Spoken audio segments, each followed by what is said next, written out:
and I think about how I was feeling the day Obama was elected.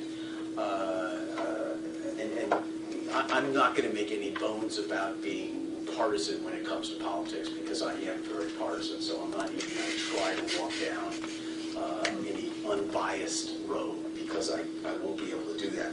But, you know, I recall feeling so happy, and aside from the fact that I thought that I wouldn't be embarrassed when I traveled around outside the United States and tell people I was an American, I really thought that we had this incredible opportunity for change.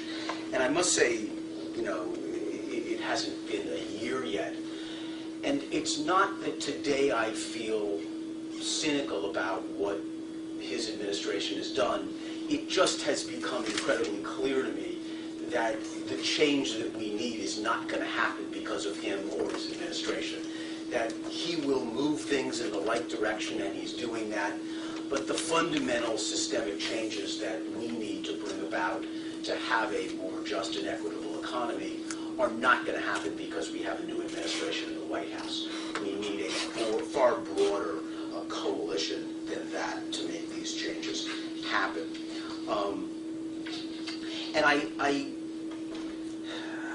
as I look around at the world, particularly as we begin to hear and see in the news media all of these signs that things are getting back to normal. You know, the stock market is moving up. It's probably moved up further, faster, in a shorter amount of time in the last 6 months than it has ever moved in that positive direction before. And I think that sends, unfortunately, a terribly confusing message to the public, because things aren't getting back to normal. Unemployment's going up, the condition of our environment is getting worse, and there is so much momentum to return to normal. In some ways, I begin to worry that we will waste this crisis, because, as I think, I don't know who said, someone said, a crisis is a terrible thing to waste. Who was that? No one knows. Obama's chief of staff, Rahm Emanuel. Did Rahm Emanuel say that? Okay. So, or he stole it from someone else. We don't know, but we'll give him credit. I'm afraid that in many respects we are on the verge of wasting this crisis by creating the illusion that things are getting back to normal, and we don't really want them to get back to normal. And you know, I guess my conclusion is that it's not Obama that was the person we were waiting for, that we are the people we were waiting for, because it's going to take all of us, all of you, playing a very active role in this if we're going to see the kinds of changes that we're talking about. And what I want to sort of briefly sketch out is some thinking about what those changes are and how we might begin to approach them. From a foundational perspective, and I think this will be familiar to anyone who's here, one of the biggest challenges that we face is the fact that we live in this highly compartmentalized world. A world in which we've taken everything apart. There's environmentalists, and there's people that think about human rights, and there's lawyers, and there's accountants, and everybody has their specialty. And unfortunately, when it comes to activists and people working on progressive issues, they work just the same way. You know, people are concerned about global warming, and other people are concerned about human rights, and other people are concerned about the preservation of some fish species, and they don't realize that all these things are bound up together, and that, in fact, if we can't look at these things, and as I'm sure all of you have learned, from a systemic perspective, we can't create the kind of lasting change that will have the effects that we want it to have.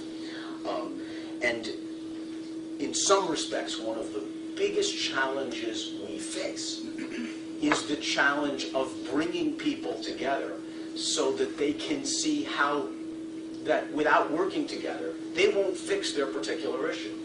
someone who is concerned about equity and justice and someone who's concerned about global warming, until they those issues are integrally related, and that without seeing how we need to work together to deal with both of those issues, we won't provide and create a lasting solution to either one of them. And I think from a foundational perspective, this may be the single biggest challenge we face. Someone has recently counted, I think it was Paul Hawken, 2 million NGOs around the world, and each one of them have separate areas of focus. They have separate funding mechanisms. Their work is discussed in specialized magazines. They have conferences on their specialized interests, and all over, we have created these silos. I mean, we see it within our business. How do we get everyone within the same company to think about what's best for the whole rather than what's best in their particular area? So that is in some respects a goal, and I mean, I think that we have some models that are emerging for that are hopeful. We have something that we have participated in called the Sustainable Palm Oil Roundtable. So I don't know how much you guys know about sustainable palm oil, but the planting of palm oil plantations have wiped out half the forest in Indonesia and Papua New Guinea, and are one of the biggest contributors to global warming on the face of the earth. And it took getting the consumer products companies, the manufacturers, government, NGOs, the farmers, human rights people, every single constituent in this system sitting around the same table to agree on the problem and collectively begin to craft solutions in order to begin to make a little progress.